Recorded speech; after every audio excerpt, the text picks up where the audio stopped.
Hello, this is Brandini Campbelli with XYZ News at 7.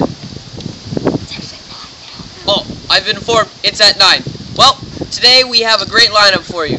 We're going to interview the Sapa Inca, we're going to show you a real-life sacrifice, and we're going to have an interview with a diplomat from another country with the Sapa Inca. Back to you. Well, thanks, Brandini. So, Mr. Inca, how's it going? Pretty good. Does it feel good to be the king of the universe? Yeah, it's amazing. So, I just heard that, to start off, I just heard that you own everything in the Empire. I do. What? Hey, you! I even own his tie. Get me his tie. It's fine. Go, get it.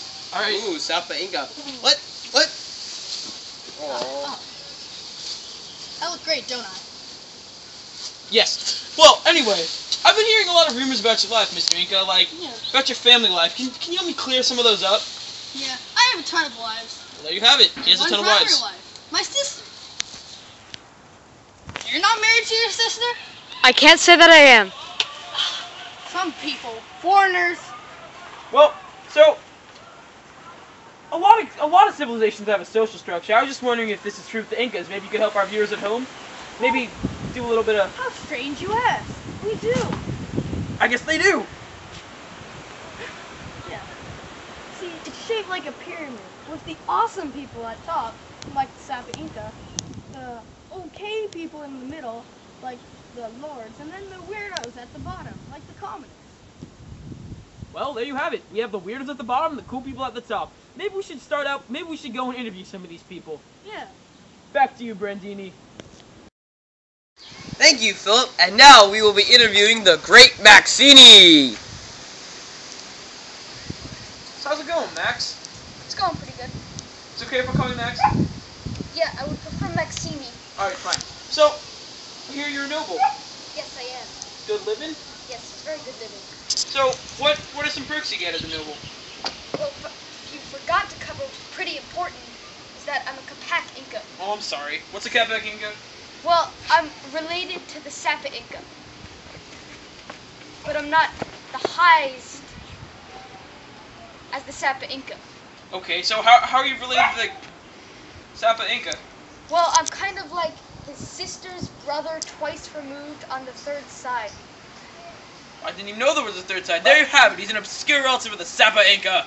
Well, so you said you're a Capac Inca. What are the other types of Incas or nobles? Well, there's also Hahua Inca, who don't share royal blood with the Sapa Inca, and Caracas, who were people that have been conquered by the Incas. Oh yeah, well, what about these Caracas? What do they get? Well, they still get to be nobles, so they still get homes and living, but they don't get as many benefits as Capac Incas, like I do. Oh, you're talking about those Incas by privileges. Yeah. Oh, we like to make fun of them as they walk down the street. Yeah. Oh yeah, they get those lame jobs like tax collectors and inspectors, and they have to live in Cusco. Doesn't seem like a really good deal. It's not. Well, at least I get to be news report. Back to you, Brendan. Thanks, Philip. And now we're going to go back to you with the commoner. Wait, aren't you the great Maxini? Yes, I am. Well, what happened, man? Well, my boss, the Sapa Inca, fired me. He took my crown, and now I'm stuck being a farmer, or a commoner. Oh, so you're a farmer. So what do you grow? Well, I grow things like potatoes and corn, but most importantly, potatoes. We actually grow over 100 varieties of them. Do you ever get tired of potatoes? Yes, I do. Well, there you have it. He's getting tired of potatoes. So, what do you do with all the extra crops? You can't eat it all, right? No, what we get stuck with is a surplus. It's good in some ways, but bad in other ways. Oh yeah, you have to pay some of your crops to the 2/3. 2/3. There you have it. The cameraman even knows. 2/3 of your crops go to the Sapa Inca. How do you feel about that? I don't feel very good because I'm doing all this work. They only gave me a broom to till the soil, but it's okay because I still get 1/3. Wow, you got a broom? No, hey man. So, what jobs do women have? They have jobs like staying at home and keeping children and raising them. Well, my wife weaves. I know that. Your wife is lucky. She has weaving tools. Some wives don't even have weaving tools. Oh. Well, there you have it. Some wives don't have weaving tools. Back to you, Brendan. Well, thank you, Philip. That's it for social structure. We'll be right back after this ad. Hey there, Jimmy! Whoa! You scared me. Tired of your dead-end job as a farmer? You know what? I am. Well, you could be a chosen woman! You know, I'm not a girl. Well, that's too bad!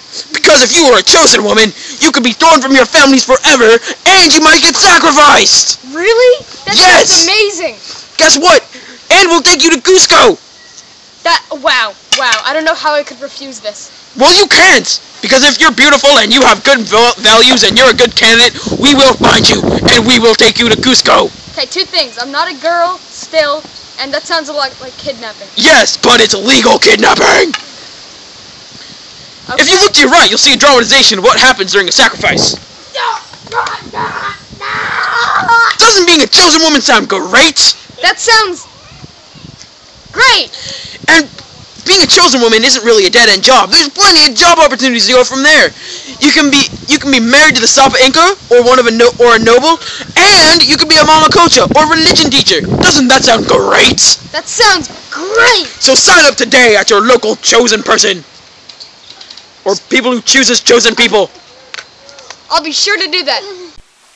And we're back with the Sapa Inca, who decided his 15 seconds of fame wasn't enough. He wanted a full minute. How's it going, Sapa? Good. So what do you got to tell us in your full minute of fame? I'm gonna tell you about my childhood. Oh, yes? It seems pretty good now, you know, a broom, a crown, a tie, but it wasn't always easy. It was pretty hard for me when I was a kid. My dad never paid attention. Kids, Dad! Dad! Again? It's 103 times in a row! Good times. Ow! Wait, you were throwing the frisbee at the sun in that flashback? Yeah, he's my father, Inti, the sun god. Well, it must have sucked having a dad who's not a person. Yeah, my childhood was pretty rough, but it was all worth it. When I became the king, we had the best party. We sacrificed 200 children. Is that the only time you sacrifice children? No, there was that earthquake. Earthquake! Good thing I have my emergency knife. I'm gonna go some children. Kill some children. Because gods love it when you kill innocent people. Wait, no, you're better off. You dead. You dead. Oh, God. Yeah, good times. Wait, so in a disaster, you killed some of the surviving? Yeah. And did you just change? Yes, and yes. Well, there you go.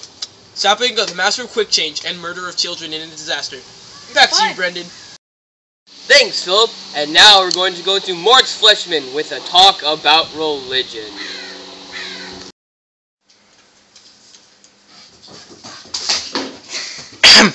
Oh, I'm sorry. Today I will be talking about the religious beliefs of the Incas.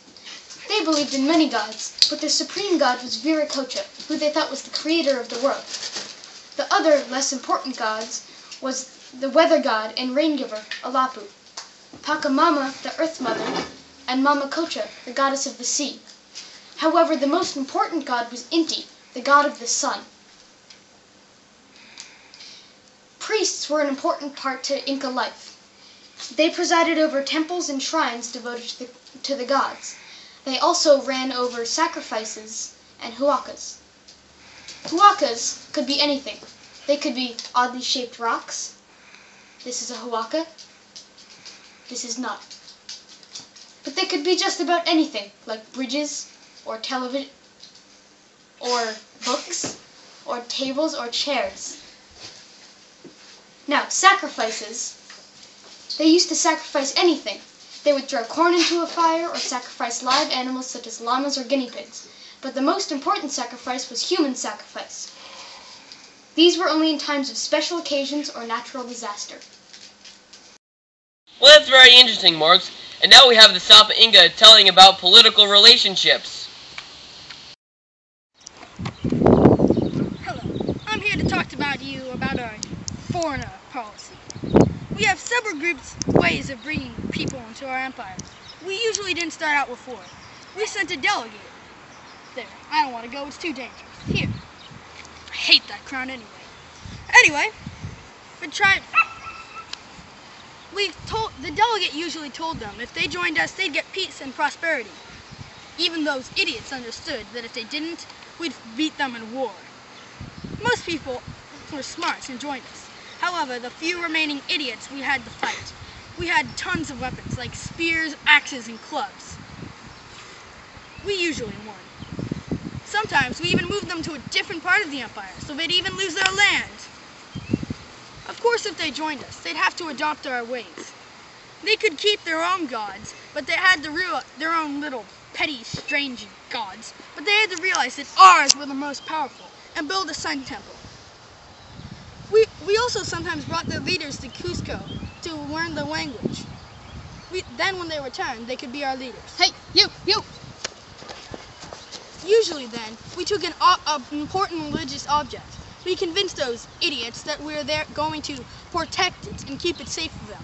Actually, what we did is if they ever acted up, we would destroy it! Sometimes, however, despite all our amazing policies, they didn't even fully join the empire. In that case, we kill the local leader. Sometimes we even make them move even farther away. Very, very far.